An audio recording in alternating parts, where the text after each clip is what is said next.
Hi welcome back to my channel. ನಾನಿವತ್ತು ಸಿಂಪಲ್ಲಾಗಿ ಒಂದು ಶಾವಿಗೆ ಉಪ್ಪಿಟ್ಟು ಮಾಡ್ತಾಯಿದ್ದೀನಿ, ಮೀನ್ಸ್ ಶಾವಿಗೆ ಬಾತ್. ಅದಕ್ಕೆ ನಾನು ಏನು ತೊಗೊಂಡಿದ್ದೀನಿ ಅಂದರೆ ಇಂಗ್ರೀಡಿಯೆಂಟ್ಸು ಕ್ಯಾರೆಟು, ಬೀನ್ಸು ಮತ್ತು ಟೊಮೊಟೊ, ಈರುಳ್ಳಿ, ಮೆಣಸಿನ್ಕಾಯಿ, ಒಣಮೆಣಸಿನ್ಕಾಯಿ, ಉದ್ದಿನಬೇಳೆ ಮತ್ತು ಕಡಲೆಬೇಳೆನ ತೊಗೊಂಡಿದ್ದೀನಿ ಒಗ್ಗರಣೆಗೆ.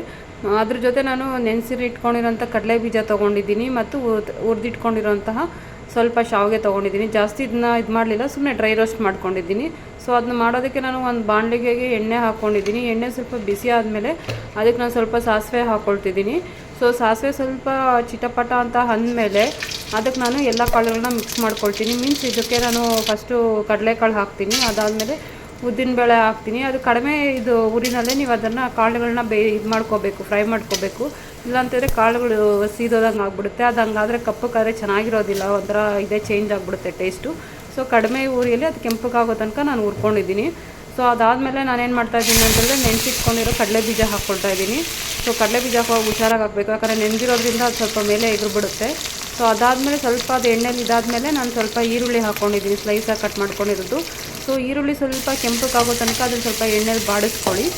ಅದಾದಮೇಲೆ ಇದು ನಾನು ಶುಂಠಿ ಬೆಳ್ಳುಳ್ಳಿ ಪೇಸ್ಟ್ ಹಾಕಲಿಲ್ಲ, ನೀವು ಬೇಕು ಅಂದರೆ ಶುಂಠಿ ಬೆಳ್ಳುಳ್ಳಿ ಪೇಸ್ಟ್ ಆ್ಯಡ್ ಮಾಡ್ಕೊಳ್ಳಿ. ಅದಾದಮೇಲೆ ನಾನು ಒಣಮೆಣ್ಸಿನ್ಕಾಯಿ ಹಾಕ್ಕೊಂಡಿದ್ದೀನಿ. ಒಣಮೆಣ್ಸಿನ್ಕಾಯಿ ಹಾಕಿದ್ಮೇಲೆ ಟೊಮೊಟೊ ಹಾಕ್ಕೊಂಡಿದ್ದೀನಿ. ಟೊಮೊಟೊ ಹಸಿ ವಾಸನೆ ಹೋಗೋ ತನಕ ಚೆನ್ನಾಗಿ ಅದನ್ನು ಎಣ್ಣೆಲಿ ಫ್ರೈ ಮಾಡ್ಕೊಳ್ಳಿ. ಅಂದರೆ ಜಾಸ್ತಿ ಫ್ರೈ ಮಾಡಿಬಿಡಿ, ಜಾಸ್ತಿ ಟೊಮೊಟೊನ ಹಾಕ್ಬಿಡಿ, ಟೊಮೊಟೊ ಬಾತ್ ಆಗಿಬಿಡುತ್ತೆ ಆಮೇಲೆ. ಸೊ ಲೈಟಾಗಿ ಟೊಮೊಟೊನ ಇದು ಮಾಡಿಕೊಂಡು ಕ್ಯಾರೆಟ್ ಹಾಕ್ಕೊಳ್ಳಿ. ಅದಾದಮೇಲೆ ಸಣ್ಣ ಕಟ್ ಮಾಡ್ಕೊಂಡಿರುವಂತಹ ಬೀನ್ಸ್ ಹಾಕ್ಕೊಂಡು ಅದೆಲ್ಲ ಸ್ವಲ್ಪ ಎಣ್ಣೆಲಿ ಫ್ರೈ ಮಾಡಿ ಸ್ವಲ್ಪ ಮೆತ್ತಗೆ ಆಗಬೇಕು, ಅಲ್ಲಿವರೆಗೂ ಅದನ್ನ ಫ್ರೈ ಮಾಡ್ಕೋಬೇಕು. ಅದಾದಮೇಲೆ ಸ್ವಲ್ಪ ಉಪ್ಪು ಹಾಕ್ಕೊಳ್ಳಿ. ಉಪ್ಪು ಹಾಕ್ಕೊಂಡ್ರೆ ಸ್ವಲ್ಪ ಬೇಗ ಬೇಯುತ್ತೆ, ಅದಕ್ಕೋಸ್ಕರ ಅಷ್ಟೇ. ಉಪ್ಪಾದಮೇಲೆ ಸ್ವಲ್ಪ ಅರ್ಶಿನ ಪುಡಿ ಹಾಕ್ಕೊಳ್ಳಿ.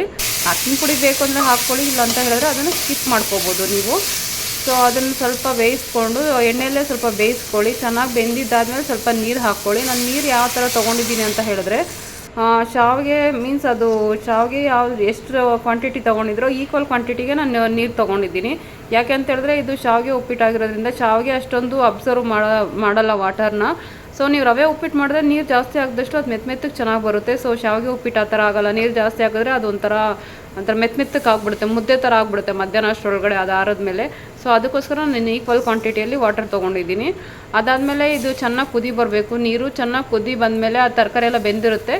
ಅದಾದಮೇಲೆ ನಾನು ಅದಕ್ಕೆ ಶಾವಿಗೆ ಹಾಕ್ಕೊಳ್ತಿದ್ದೀನಿ. ಶಾವಿಗೆ ಹಾಕ್ಕೊಂಡು ಸ್ವಲ್ಪ ಅದನ್ನು ತಿರುಗಿಸ್ಕೊಳ್ಬೇಕು, ಚೆನ್ನಾಗಿ ತಿರುಗಿಸ್ಕೊಂಡು ಸ್ವಲ್ಪ ನೀರಲ್ಲೇ ಬೇಯಬೇಕು. ಅದನ್ನು ಶಾವಿಗೆನ ಸ್ವಲ್ಪ ಬೇಯಿಸ್ಕೊಳ್ಳಿ ನೀರಲ್ಲಿ. ನೋಡ್ಕೊಳ್ಳಿ, ಅದು ನಾನು ಈಕ್ವಲ್ ಇದರಲ್ಲಿ ನೀರು ತೊಗೊಂಡಿರೋದ್ರಿಂದ ಒಂದು ಸ್ವಲ್ಪನೂ ಜಾಸ್ತಿ ನೀರು ಹಾಕಲಿಲ್ಲ, ಇದೊಂದು ಸ್ವಲ್ಪ ಮುದ್ದೆನೂ ಕಟ್ಟಲಿಲ್ಲ, ತುಂಬ ಚೆನ್ನಾಗಿ ಉದುರಾಗಿ ಬಂದಿದೆ.